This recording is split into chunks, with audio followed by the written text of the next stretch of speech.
कि जैसे बिहार सरकार ने बोतल बंद करा दिया है बड़े आदमी के लिए, मैं आज 35 साल से यहाँ के गार्जियन को कह रहा हूँ कि भाई बोतल से दूध मत पिलाओ, बोतल से दूध नहीं पिलाओ, है ना। तुरंत में मिकासिन इंजेक्शन, मोनोसेफ इंजेक्शन, है ना, ये लोग, या तुरंत में पानी चढ़ाओ जी, इसकी कोई आवश्यकता नहीं है कि टेम्परेचर और बढ़ जाएगा, ब्लड वेसल्स कंस्ट्रिक्ट कर जाएगा। हे डॉक्टर साहब क्या बात बता दिए आप, ये तो हमारा बच्चा का और टेम्परेचर बढ़ गया। जिंक का घोल उल्टी दस्तों में अनमोल, बाकी सुई दवाई गोल, आईवी फ्लूइड चलाना गोल, उसका कोई ज्यादा रोल नहीं है। नमस्कार, मेरा नाम संजीव हुआ, आप अभी लोकल न्यूज बिहार देख रहे हैं। अभी हम छपरा शहर के सबसे प्रसिद्ध बाल रोग के विशेषज्ञ चिकित्सक है डॉक्टर रविशंकर प्रसाद सिंह, इनके पास मौजूद हैं।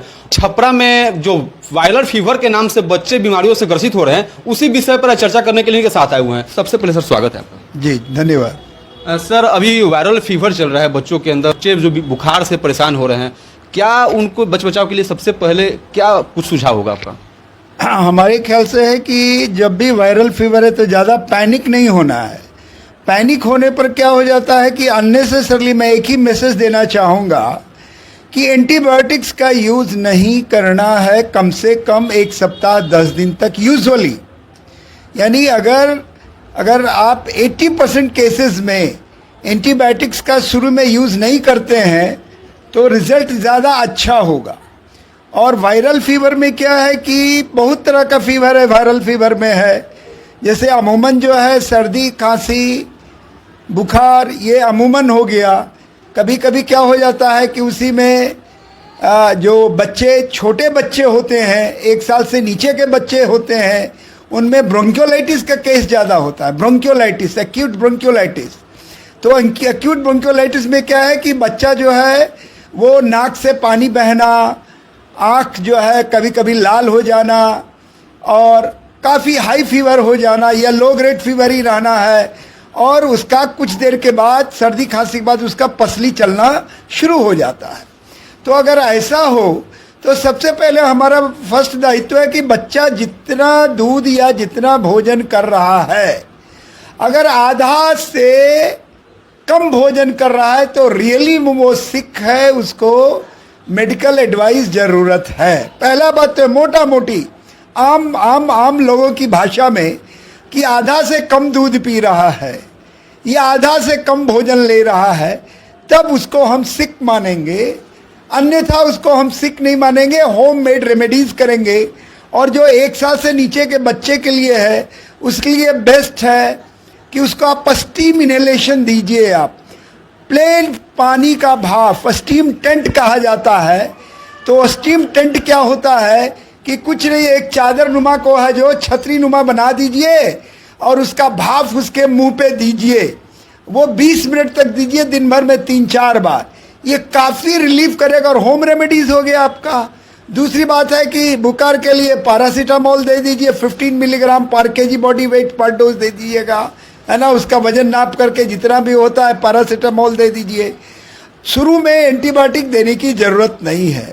लेकिन कोई बच्चा, अगर बड़ा बच्चा आ रहा है, अगर पुरलेंट नेजल डिस्चार्ज है, अगर नाक से नेटा जो है गाढ़ा पीला रंग का नेटा आ रहा है, गाढ़ा पीला रंग का कफ आ रहा है, तब है कि उसको वायरल के बाद सेकेंडरी इन्फेक्शन हो गया है, बैक्टीरियल इन्फेक्शन हो गया है, तो उसमें हम लोग एंटीबायोटिक देते हैं। दूसरी बात क्या है कि इसी वायरल फीवर में ही डायरिया भी बहुत ज़्यादा मिल रहा है केसेस, उल्टी का और पायखाना का। तो उल्टी पायखाना भी पैनिक होने का ज़रूरत नहीं है। आप उन्हें ये मैसेज मैं दूंगा कि अगर जो नवजात शिशु हैं, या नवजात शिशु का मतलब हुआ 28 दिन के नीचे का बच्चा, या जो बच्चे एक्सक्लूसिव माँ के दूध पर हैं, सिर्फ माँ के दूध पर है 6 महीना तक, उनको अगर 24 घंटा में 24 पखाना भी करे, खास करके थोड़ा थोड़ा पैखाना, हरा रंग का पैखाना अगर करे, 24 बार भी करे पैखाना, और एक बार इस मौसम में कम से कम 24 घंटा में पेशाब कर रहा है, तो कोई मेडिकेशन नहीं देना है, कोई ORS नहीं देना है। ये मैं कह रहा हूँ, कैटेगराइज कर रहा हूँ आपको। जो बच्चे सिर्फ माँ के दूध पर हैं, लेकिन जो मिक्स फीडिंग पर हैं तो उनको डिस्करेज कीजिए कि वो बॉटल फीडिंग ना कराएं। ये बॉटल जो है ना हमारा, ये बोतल और चुस्नी, ये इतनी खराब चीज है कि जैसे बिहार सरकार ने बोतल बंद करा दिया है बड़े आदमी के लिए, मैं आज 35 साल से यहाँ के गार्जियन को कह रहा हूँ कि भाई बोतल से दूध मत पिलाओ, बोतल से दूध नहीं पिलाओ, कटोरी चम्मच से पिलाओ, लेकिन अभी भी रिजल्ट बहुत अच्छा हमको नहीं मिलता है। क्योंकि जो बच्चे बोतल और चुस्नी से दूध पीते हैं उनमें सर्दी, खांसी, उल्टी, पैखाना का 28 से 32 गुना ज़्यादा होने का चांसेस रहता है। तो क्यों नहीं इसको डिस्कार्ड कर दिया जाता है? एक मैसेज दिया जाए कि बॉटल चुस्नी का प्रयोग कम से कम करें या ना करें। कुछ स्पेशल सर्कमस्टांसेस है, जैसे कि क्लेफ्ट लिप, क्लेफ्ट पैलेट, किसी का तालू कटा हुआ है, तो उस कंडीशन में हम लोग लॉन्ग शील्ड निपुल देते हैं कि बच्चा सरके नहीं। वो एक स्पेशल कंडीशन है। तो वैसे कितने बच्चे पैदा होते हैं, है ना? तो ये हो गया। दूसरी बात है कि ORS का यूज करना है। डायरिया का केस आ रहा है, तो हमारे घर में अगर कुछ नहीं भी है, अगर मेरे पास ORS नहीं भी है, तो नमक चीनी का घोल कैसे बनाएंगे?